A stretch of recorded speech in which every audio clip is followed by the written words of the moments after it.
How much you miss அப்பா? இன்னும் கொஞ்ச நாள் இருந்திருக்கலாம். ஏன் இவ்வளவு சீக்கிரம் போயிட்டாங்கன்னு தெரியல. என்னை பொறுத்த வரைக்கும் எங்க அப்பாலாம் பக்கத்துல உட்காந்துலாம் ஃப்ரெண்ட்லியா பேசுற டைப் இல்ல. அவர் ஏர்ன் பண்ணுவாரு, எல்லாம் பண்ணுவாரு. அவரை பார்த்தா ஒரு பயம் மரியாதை இருக்குமே தவிர,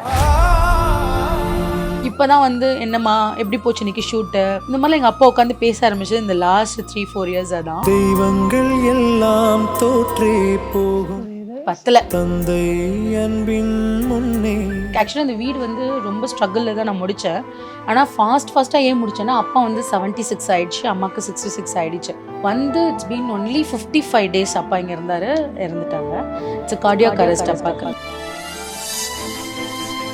நான் ட்ரெஸ்ஸிங் பண்ணுறது பிடிக்கும். நான் ஒரு ட்ரெஸ் பைத்தியம். இப்போ ட்ரெஸ்ஸே வேணான்றான்ற டெய்லி அதை போட்டு காமிக்க கடவுள் எனக்கு கொடுத்த பனிஷ்மெண்ட் போல.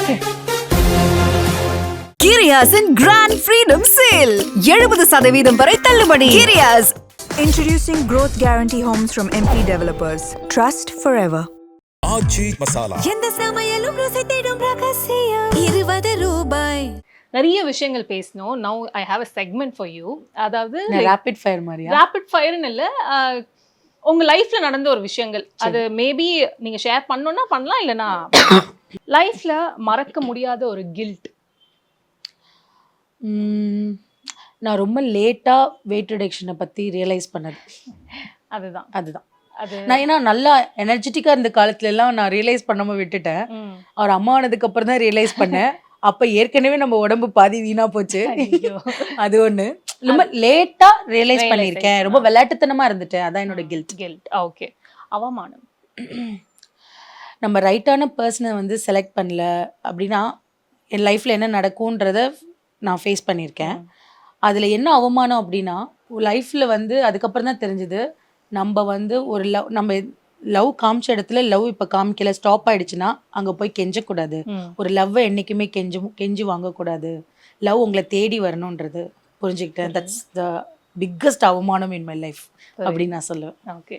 But somewhere I think I've always felt, அது உங்ககிட்டயுமே இல்லையா, in general as a women I felt என்னன்னா, விமன் லவ்வை தேடி போகும்போது அந்த லவ் பெருசாக வந்து சக்ஸஸ் ஆனதில்லை. ஆனால் நம்மளை தேடி வரும்போது அந்த லவ் சக்ஸஸ் ஆயிருக்கு அப்படின்ட்டு நிறைய விமன் சொல்லியிருக்காங்க ஆக்சுவலி. ஏன்னா நம்ம லவ்வை தேடி போறது எல்லாமே தேவையில்லாத அணியா இருக்கு. அதான் முக்கியம். எங்க தேடி போகணுமோ அங்க நம்ம போறது இல்லை. என்னன்னா இப்போ பொண்ணு பொறுத்த வரைக்கும் என்னன்னா, நம்ம வந்து அந்த ஒரு பாசத்துக்காக ஒரு லவ்வுக்காக நம்ம வந்து டக்குன்னு அந்த இடத்துல வந்து இதுவாயிடுவோம். இப்போ இருக்கிற ஜென்ரேஷன்லாம் ஸ்ட்ராங்காக இருக்காங்கங்க. ஆனால் நான் சொல்கிறது இந்த 90s 80sலாம் பார்த்தீங்கன்னா, ஐயோ அவரை நான் மனசில் நினச்சிட்டு அவரை தான் கல்யாணம் பண்ணுன்ற எங்கள் அக்காலாம் 7-8 வருஷம் லவ் பண்ணாங்க. நான் அவரை மனசில் நினச்சிட்டு அவரை தான் கல்யாணம் பண்ணுவேன், கல்யாணமே பண்ண மாட்டேன்ற இந்த பொண்ணு அவெல்லாம். ஓகேவா? என்ன 90s கிட்ட 80s கிட்ட பார்த்தீங்கன்னா 90s சொல்லுவேன். எப்படின்னா ஒரு லவ் ஃபெயிலியர்லேருந்து வெளில வரத்துக்கு we need so much of Ilaiyaraaja song, so much of A.R. Rahman song. அந்த பாட்டு கேட்கும்போது எங்கேருந்தா அந்த தண்ணி வருதோ தெரியாது, என்னமோ வாழ்க்கையே இருந்த மாதிரி இருக்கும். அந்த மாதிரி இதுல நம்ம வந்திருக்கோம். ஆனால் நம்ம என்னன்னா, இப்போ நம்ம எதனால பொண்ணுங்க லவ்னு போறாங்க அப்படின்னா, வீட்டில் வந்து அவங்களுக்குன்னு ஷேர் பண்றதுக்கு யாரும் இருக்க மாட்டாங்க. ஒன்று பொண்ணுனா இப்படிதான் இருக்கணும்னு ரொம்ப கண்ட்ரோல் பண்ற ஃபேமிலியா இருக்கும். இல்லை வந்து அப்பா வந்து ரொம்ப என்னை பொறுத்த வரைக்கும் எங்க அப்பாலாம் பக்கத்துல உட்காந்துலாம் ஃப்ரெண்ட்லியா பேசுற டைப் இல்லை. அவர் ஏர்ன் பண்ணுவாரு, எல்லாம் பண்ணுவாரு. அவரை பார்த்தா ஒரு பயம் மரியாதை இருக்குமே தவிர, நான்லாம் காலேஜ் முடிச்சு வேலைக்கு போகும்போது எங்க அப்பா ஃப்ரெண்ட்லியாவே ஆனாரு. அதுக்கு முன்னாடி வரைக்கும் என்னம்மா வேணும், உனக்கு என்ன வேணும், ஏன் நீ டல்லா இருக்க, அந்த மாதிரி ஒரு ஃப்ரெண்ட்லியான அப்பல. அப்போ அது காலேஜ் படிக்கும்போது இன்னொருத்தங்க கிட்ட இருந்து கிடைக்கும் போது ஆட்டோமேட்டிக்கா கான்சென்ட்ரேஷன் அங்க மூவ் ஆயிடும். அந்த மாதிரி அந்த பாசத்துக்கு ஏங்கி நம்ம போய் மயங்கி விழுந்துருவோங்க. அதுதான் பெண்கள் கிட்ட இருக்கிற ஒரு தப்பான ஒரு விஷயம். யாரையும் நம்பிடாதீங்க. Don't judge the book by its cover. எல்லாம் மாயை. ஓகே. தனிமை ரொம்ப அழகானது, தேவையானது. என்ன நீங்கள் ரிலேஷன்ஷிப்பில் இருங்க, உங்களுக்கு ரொம்ப தங்கமான புருஷனாக இருந்தாலுமே உங்களுக்குன்னு ஒரு மீ டைம், உங்களுக்குன்னு ஒரு செல்ஃப் டைம், உங்களுக்குன்னு ஒரு தனிமை தேவை. அது நிறைய கற்றுக் கொடுக்கும் உங்களுக்கு. நீங்கள் எவ்வளோ தூரம் கீழே விழுந்தாலும் திருப்பி எழுந்து வரும்போது அழுதுட்டு ஒரு கண்ணை தொடச்சிட்டு எந்திரிப்போம் பாருங்க, அந்த தனிமை கண்டிப்பாக தேவை. வறுமை நிறைய பாடம் கற்றுக் கொடுத்துச்சு. அது கண்டிப்பாக தேவை. எல்லாருக்கும் அது ஃபேஸ் பண்ணியிருப்பாங்களான்னு தெரியாது. ஏன்னா இப்போ நான் வறுமையில் இருந்தேன், ஆனால் என் பொண்ணுக்கு வந்து அந்த வறுமை இருக்கக்கூடாதுன்னு நான் நினைக்கிறேன். ம். ஆனால் பணத்தோட இம்பார்ட்டன்ஸ் என்னன்னு நான் அவளுக்கு சொல்லி வளர்க்குறேன். ம். இது இல்லைன்னாலும் நீ எப்படி இருக்கணும், இருந்தாலும் அது எப்படி இருக்கக்கூடாதுன்னு சொல்லி வளர்க்குறேன். ம். ஸோ அந்த மாதிரி நிறைய லேர்னிங்ஸ் வந்து வறுமை எனக்கு கற்றுக் கொடுத்துருக்கு. எனக்கு தெரிஞ்சு நான் என்னோட லைஃப்பில் நான் ஒரு பீரியடில் ஒருவேளை கஞ்சி குடிச்சிட்டு எங்கள் ஃபேமிலி ஃபுல்லாக இருந்திருக்காங்க. ஏன்னா அப்பா வந்து ஒரு பிஸ்னஸ் பண்ணாங்க, ரொம்ப பெரிய லாஸ் அந்த பிஸ்னஸ். ம். ரெண்டுமே பொண்ணா போச்சு, நம்ம பண்ணணும் அப்படின்னு சொல்லிட்டு நிறையா அதுக்கப்புறம் அப்பா கவர்மெண்ட்ன்றதுனால நிறைய ஷூரிட்டி சைன்லாம் போட்டு கொடுத்துட்டாரு. ஓகே. ஸோ நிறையா எல்லாமே அட்டஸ்டிச் வந்து லாஸ், பிஸ்னஸ் லாஸ், ஷூரிட்டிக்கு போட்டவங்க யாரும் பணத்தை பே பண்ணலை. ஸோ அப்படி என்ன சொல்றது, ஓவர் த நைட் அப்படியே பாப்புலர் ஆகிட்டோம். அந்த சமயத்துலேருந்து காப்பாற்றி வந்தது வந்து எங்கள் அம்மாவோட படிப்பு, எங்கள் அப்பாவோட படிப்பு தான். அப்பா வந்து அப்போ கவர்மெண்ட்டாக வாலண்டரி ரிட்டைர்மெண்ட் கொடுத்துட்டு ப்ரைவேட்டில் ஜாயின் பண்ணார். அப்போ பணம் வரும் இல்லையா, அதை வச்சு அடைக்கணும். அப்புறம் சொந்த வீடு இருந்தது, அதை விற்றாங்க. ஸோ எல்லாமே ஓவர் த நைட் டக்குன்னு ஏர்ன் பண்ணது எல்லாம் போயிடுச்சு. அதனால எங்கள் அம்மாவுக்கு என்னென்னா, என்ன போனாலும் அப்பா அம்மாவோட படிப்பு இருந்தது, நாங்கள் திருப்பியும் மேலே வந்து 2 பொண்ணையும் கல்யாணம் பண்ணி கொடுத்தோம். அதனால என்ன நடந்தாலும் என் 2 பொண்ணுக்கும் படிப்பு கொடுத்துடணும் அப்படின்றதுல எங்கள் அம்மா ரொம்ப இதுவாக இருந்தாங்க. அது கடைசி வரைக்கும் இருந்து படிக்க வச்சுட்டாங்க எங்கேயும். ஸோ நான் இப்போ எனக்கு பிடிச்ச லைனில் இருந்தாலும் என்னோட பேசிக் குவாலிஃபிகேஷன் என்னன்னா இன்ஜினியரிங் தான். அது நான் பண்ணதுக்கு ரீசன் வந்து எங்கள் அம்மா தான். அதனால் என்னதான் இருந்தாலும் படிப்பு முக்கியம். என்ன லைனாக இருந்தீங்களோ பேசிக்காக ஒரு எஜுகேஷன் கண்டிப்பாக இருக்கிறது நல்லது. நாளைக்கு இதுவே கிளிக் ஆகலைன்னா திருப்பி நீங்கள் வேலைக்கு போகிறது கையில் தன்னம்பிக்கையாக இருக்கிறது அந்த படிப்பு தான். கண்டிப்பா. ஸோ அந்த வறுமை வந்து படிப்பு ரொம்ப முக்கியம். அதே மாதிரி டுகெதராக நம்ம எப்படி வந்து ஃபேமிலி எப்படி மேலே வரணும், அந்த ஒற்றுமை ஃபேமிலியில் இருக்கணும், ஒருத்தர் விட்டு கொடுத்துக்கூடாது. அந்த ஒரு லேர்னிங் அங்கேருந்து தான் கிடச்சிது. லைஃப்பில் வந்து எவ்வளோ பணம் இருந்தாலும் நம்ம எங்கேருந்து வந்தோன்றதை மறக்காமல் இருக்க வைக்கிறது, இந்த தலகுணம் இல்லாமல் வச்சுருக்கு பாருங்க, அது வறுமை தான் சொல்லிக் கொடுக்கும். ரொம்ப அழகாக சொன்னீங்க. Yes. How much you miss அப்பா? ஹவு மச் யூ மிஸ் அப்பா? இந்த வீடு என்ன சொல்கிறது, எம்டியாக தான் இருக்குது. ஆக்சுவலாக இந்த வீடு வந்து ரொம்ப ஸ்ட்ரகிளில் தான் நான் முடித்தேன். ஆனால் ஃபாஸ்ட்டாக ஏன் முடித்தேன்னா, அப்பா வந்து 76 ஆகிடுச்சு, அம்மாவுக்கு 66 ஆகிடுச்சு.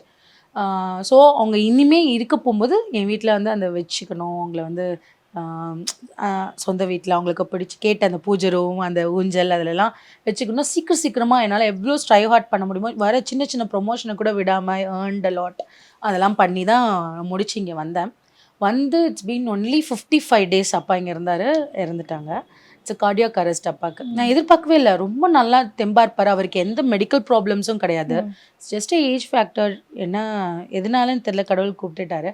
பட் அந்த 55 days இங்கே இருந்தார். அந்த ஒரு மெமரிஸ் இந்த வீடு ஃபுல்லாக இருக்குது. இன்னும் கொஞ்ச நாள் இருந்திருக்கலாம், ஏன் இவ்வளோ சீக்கிரம் போயிட்டாங்கன்னு தெரியல. அந்த கொஷனுக்கு மட்டும் எனக்கு ஆன்சரே கிடைச்சதில்லை. ஏன்னா இப்போ தான் அப்பா வந்து ஒரு ஃப்ரெண்ட்லியாக பேச ஆரம்பித்தார். இதுக்கு முன்னாடி வரைக்கும் ஒர்க்குன்னு போயிட்டாரு. இப்போ தான் வந்து என்னம்மா எப்படி போச்சு இன்றைக்கி ஷூட்டு, எப்படி என்ன பிளான் பண்ணியிருக்கேன், என்ன மூவிஸ் எதாவது வருதா, இந்த மாதிரிலாம் எங்கள் அப்பா உட்காந்து பேச ஆரம்பிச்சது இந்த லாஸ்ட் 3-4 years தான். அது சீக்கிரமாகவே முடிஞ்சிருச்சு. அந்த ஃபீலிங் எனக்கு ரொம்ப அதிகமாக இருக்குது. புரியுது. பத்தலை. புரியுது. Okay fine. யா. பட் ஆனால் சம்வேர் ஐ திங்க் நம்ம பேரண்ட்ஸை வந்து லைக் டேக்கன் ஃபார் கிராண்டடாக எடுத்துட்டோமோ அப்படின்ற நிறைய வாட்டி ஈவன் நானுமே யோசிச்சிருக்கேன். லைக் லைஃப் இஸ் ஸோ அன்சர்டன்ல. இல்லை, நான் ரொம்ப வந்து எப்படின்னா ஹோம் பர்சன் தான்.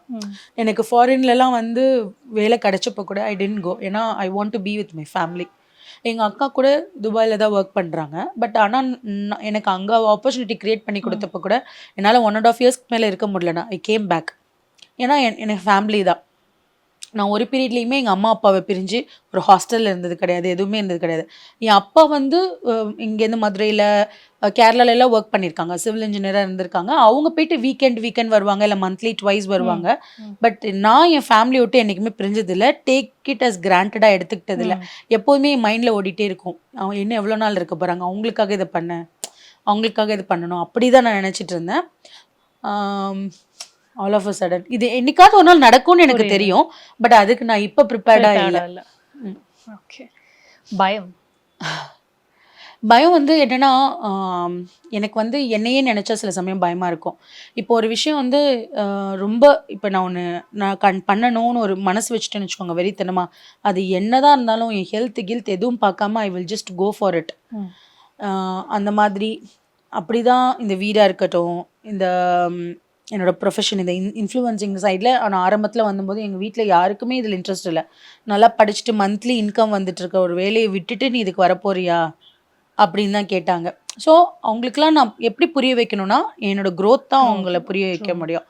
ஸோ அதுக்காக நான் நிறைய ஒர்க் பண்ணியிருக்கேன். இட்ஸ் நாட் எப்படி சொல்கிறது, நைட்டு தூக்கம் இல்லாமல் ஒரு ஒரு இடத்துல இவ்வளோதான் ஒருத்தங்களால முடியும்னா அதை தாண்டி நான் நிறைய பண்ணியிருக்கேன். ஸோ அந்த மாதிரி ஒரு ஒரு விஷயத்த வந்து மனசு வச்சு நான் பண்ணும்போது சில சமயத்தில் வந்து I will not deviate from that. Multi tasking பண்ண மறந்துடுவேன். அப்போ விக்ரம க்ரீட் பண்ணுறதோ இல்லை வந்து லட்சு வந்து அவருக்கு டைம் ஸ்பெண்ட் பண்ணுறதோ அதெல்லாம் வந்து நான் சில சமயம் மிஸ் பண்ணிடுவேன். அதுதான் எனக்கு இருக்கிற ஒரே பயம். அதனால நான் என்ன பண்ணிப்பேன்னா என்றைக்குமே மல்டி டாஸ்கிங் முக்கியன்றதை என் மைண்டில் நானே ஃபிக்ஸ் பண்ணிப்பேன். ஸோ நான் என்ன ஷூட் பண்ணாலுமே ஷூட் பண்ணிட்டு இருக்கிற நேரம் விட்டுட்டு அவள் வந்தானா ஸ்கூல்லேருந்து இன்னைக்கு ஸ்கூல் எப்படி போச்சுன்னு அதை நான் ஒர்க் அவுட் பண்ணி தான் கொண்டு வந்தேன். ஃபர்ஸ்ட் எனக்கு ஆரம்பத்தில் கிடையாது. ஸோ அது எனக்கு எப்போவுமே ஒரு ட்ராபேக்காக இருந்திருக்கு ஆரம்பத்தில். அதை நான் கொஞ்சம் கொஞ்சமாக தான் ரியலைஸ் பண்ணி இப்போ தான் கரெக்ட் பண்ணியிருக்கேன். ஓகே. ட்ரெஸ்ஸிங் எனக்கு ட்ரெஸ்ஸிங்கிறது வந்துட்டு எப்படின்னா நான் வந்து நான் எப்படி இருக்கேனோ அந்த மூட்லாம் இப்போ நான் சோகமாக இருக்கேன், கோவமாக இருக்கேன், எதுவுமே வெளில தெரியாமல் நான் எப்போதுமே அழகாக காமிக்கிறது என்னோட ப்ரெசன்டிங் ட்ரெஸ் அந்த மேக்கப் தான். So I always love that. நான் ட்ரெஸ்ஸிங் பண்ணுறது பிடிக்கும். நான் ஒரு ட்ரெஸ் பைத்தியம். இப்போ நான்லாம் ஒரு ஒர்க் பண்ணும்போதேங்க ஒரு வருஷத்துக்கு தேவையான ட்ரெஸ்லாம் அந்த இன்சென்டிவ் அடிச்சு சேர்த்து வச்சுப்பேன். 366 வரைக்கும். ஏன்னா லீப் இயராக இருந்ததுன்னா 366 தேவைப்படும் அப்படின்னு.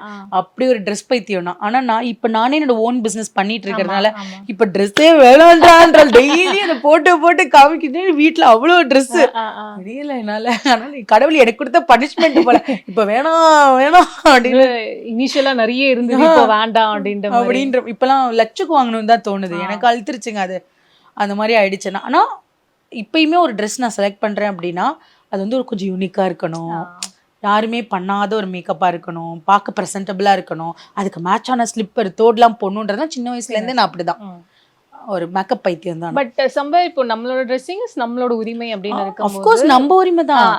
நான் என் ஹஸ்பண்ட்ட கூட நானா தான் இது ஓகே வாடா அப்படின்னு நல்லா இல்லை இப்போ நல்லா இல்லைன்னா சொன்ன மாற்ற போறியா இல்லை மாற்ற போறது அப்படி எதுக்கடி கேட்குறேன் அப்படி அது மாதிரி தான் அவனும் இப்படிதான். உனக்கு பிடிச்சிருக்கா, உனக்கு சாட்டிஸ்ஃபைடா இருக்கா, போட்டுக்கோ, அவ்வளோதான். அவ்வளோதான். இல்லை வீட்டுல எல்லாம் அப்படிதான். எங்க கல்யாணத்துக்கு முன்னாடி நான் மாடர்ன் ட்ரெஸ்லாம் போடணும்னு ஆசைப்பட்டப்ப கல்யாணத்துக்கு அப்புறம் உன் புருஷன் சொன்னா போட்டுக்கோ அப்படின்ட்டாங்க எங்க அம்மா. இந்த லாஸ்ட் கான்வர்சேஷன் அப்பெல்லாம்.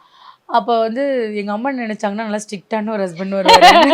விக்ரம் வந்து அவன் என்னை விட அல்ட்ரா மாடனா இருக்கும். எங்கள் அம்மாவுக்கு மூக்கு வந்துச்சு, என்ன ஒன்றுமே சொல்ல மாட்டேங்க, அவ பாட்டுக்கு இஷ்டத்துக்கு போட்டுட்டு இருக்கா அப்படின்ற மாதிரி ஆயிடுச்சு. பட் ஆனால் சம்பர் லைக் இப்போ என்னன்னு சொல்றது, எங்கேயுமே இந்த physical appearance also plays a major role when it comes to dressing அப்படின்னும் போது இவங்கெல்லாம் இது போடலாமா, இவங்கெல்லாம் ஏன் இந்த ஆமாங்க இவங்க இன்னொன்று சின்ன ஸ்கர்ட்டோ ஒரு டாப்போ க்ராப் டாப்பும் போட்டுட்டு போனால் இந்த சைஸுக்கு இதுக்கு இந்த வயசுக்கு இந்த ட்ரெஸ்ஸு தேவையான்னு கேட்பாங்க. நான் ஏங்க இவ்வளோ கஷ்டப்பட்டு சம்பாதிக்கிறேன், எனக்கு பிடிச்ச ஒரு ட்ரெஸ்ஸு கூட நான் போட முடியாதா? அதெல்லாம் ஃபஸ்ட்டு டைம் பார்க்கும்போது யார் என்ன சொல்கிறா அப்படி தான் பார்க்க. இப்போலாம் இப்படி நடந்துட்டுருக்கேன், அங்கே பாரு அங்கே ஒரு லேடி என்னை பார்த்து பக்கத்தில் சொல்லுதா, எப்படி கரெக்டாக சொல்கிறேன் அப்படி தான் சொல்லுவாங்க. அந்தளவுக்கு நான் ஆயிட்டேங்க. யார் என்ன சொன்னாலும் அவங்க யாராவது கிண்டல் பண்ணிருந்தா. ரீசெண்டாக ஒன்று அப்படிதான் ஆச்சு. இதுக்கு படம் பார்க்கறதுக்காக போயிருந்தேன்னா அப்போ ஒரு லேடி அங்கே பாரு அந்த குண்டு வந்திருக்கு அப்படின்னு சொன்னாங்க. அது தேடினாங்க எங்க எங்க எங்க நான் வந்துட்டு என்னதாங்க சொன்னாங்க, நான் தான் பார்த்துட்டீங்களா அது போயிட்டாங்க. ஒரு மாதிரி இந்த மாதிரி தான் சொல்லிட்டு வந்துருவேன்.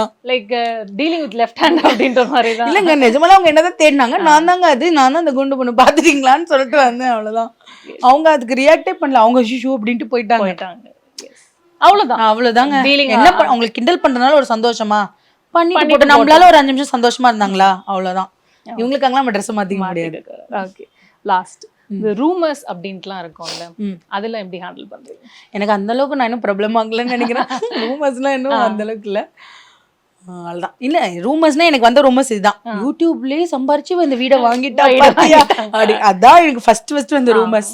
அவ்வளோதான். ஓகே, ரொம்பவே அழகா பேசுனீங்க. I think perspective of life after this interview எனக்கு மாறி இருக்கு அப்படின்னு நிஜமா சத்தியமா பிகாஸ் சம்பர் என்னன்னு சொல்றது, லைஃப் வந்து நம்ம பாக்குற கண்ணோட்டத்துல தான் இருக்கு, மத்தவங்க பாக்குற கண்ணோட்டத்துல இல்ல. நீங்க வாழ்க்கையில வந்து கஷ்டப்படுறீங்கன்னு வச்சுக்கோங்க, ஒரு நாய் நம்மளுக்கு ₹1 கொடுக்காதுங்க. நல்லா க்ளோஸா இருக்குன்னே ஃபோன் பண்ணி மச்சான் ஒரு 10,000 இருக்குன்னா இப்பதான்டா நான் இவ்வளவு செலவு பண்ணேன் அப்படின்வாங்க. ஆனா நான் தோ அனுப்புறேன்டா அப்படின்னு அப்படின்னாங்க, அனுப்ப மாட்டாங்க. இது ஃப்ரெண்ட்ஸாவது ஏதாவது 10ல ஒரு 2 பேர் ஹெல்ப் பண்ணுவாங்கங்க. இந்த உறவினர்கள்லாம் புறந்தேக்க ஓடிடுவாங்க, ஓடிட்டே அப்படின்னு. ஆனா நல்லா இருந்தா நல்லா வந்து ஒட்டிப்பாங்க. எஸ் எஸ் இந்த ரிலேட்டிவ்ஸ் எல்லாத்தையுமே ஒரு டிஸ்டன்ஸ்ல வச்சுக்கிறது நம்மளுக்கு நல்லது. அதான் இது என்னை ஒரு பொறுத்த வரைக்கும். advice அது மாதிரி friends and book should be few and good, அவ்வளவுதான். அதனால அந்த 4 பேர் 4 விதமா பேசினாலும் கவலைப்படாதீங்க. நாளைக்கு உங்களுக்கு ஒரு பிரச்சனைனா எவனும் வந்து நிக்க மாட்டான், நம்ம தான் நம்மளுக்கு நிக்கணும். அதுக்கு நம்ம ஹாப்பியா சந்தோஷமா இருக்கணும், அவ்வளவுதான். Yes, and stay positive, stay happy, and keep inspiring நிறைய women, because நான் ஆரம்பத்துல சொன்ன மாதிரி தான், one person I look up to is you, and நீங்க நினைச்ச மாதிரி இன்னும் நிறைய விஷயங்கள் பண்ணணும், and நீங்க ட்ரீம் பண்ண மாதிரி இன்னும் நிறைய அச்சீவ் பண்ணணும். அஃப்கோர்ஸ் உங்களோட ஃபேமிலியோட ஒரு அழகான ஒரு டைம் ஸ்பெண்ட் பண்ணணும் அப்படின்ட்டு மை பெஸ்ட் விஷஸ். ஸோ உங்களுக்கான ஒரு ஃபேன்ஸ் இருக்காங்களா, அவங்களுக்கு என்ன சொல்லணும்னு நினைக்கிறீங்க? இந்த இன்டர்வியூ வந்து நீங்கள் ஃபுல்லாக பார்த்துருப்பீங்கன்னு நினைக்கிறேன். இதில் உங்களுக்கான பாயிண்ட்ஸ் தான் நான் நிறையா கொடுத்துருக்கேன். ஏன் என்னோடய பர்சனல் இவ்வளோ டெப்த்தாக உங்களுக்கு சொல்கிறேன் அப்படின்னா, வாழ்க்கையில் ஒரு 5 விஷயம் நீங்கள் கரெக்டாக ஃபாலோ பண்ணிக்கோங்க. ஒன்று, நீங்கள் உங்களுக்கு என்ன நிலமையில இருந்தாலும் ஒரு கண்ணாடியை பார்த்து ஒரு செல்ஃப் அப்ரிஷியேஷன், செல்ஃப் லவ் கொடுங்க. உங்களுக்கு பிடிச்ச விஷயத்த செய்யுங்க. யாருக்காகவும் உங்களை வந்து மாற்றிக்காதீங்க. அப்படி மாற்றிக்கணுன்ற ஒரு நிலைமை வந்ததுன்னா அவங்களுக்கு எடுத்து புரிய வைக்க பாருங்கள். இல்லைனா நீங்கள் ஒரு டாக்ஸிக் ரிலேஷன்ஷிப்பில் இருக்கீங்க, அதுலேருந்து வெளில வந்துடுங்க. 3வது வந்து irrespective of the size, shape, age, நீங்கள் ஏதாவது புதுசாக கற்றுக்கணும் இல்லை உங்கள் டேலண்ட்டை வெளில காட்டணுன்னாலும் காட்டுங்க. There is no limitation. இந்த இடத்து வந்து எல்லாருக்கும் பொதுவான ஒரு விஷயந்தான். அண்ட் 4th ஒரு விஷயம், என்னைக்காச்சும் மனசு வந்து ரொம்ப கஷ்டமாக இருந்தது, இதுவாக இருந்ததுன்னா தனியாக எங்கேயாவது ஒரு சோலோ ட்ரிப் போயிட்டு வாங்க, அது செம்மையாக ஹீல் பண்ணுவாங்கள.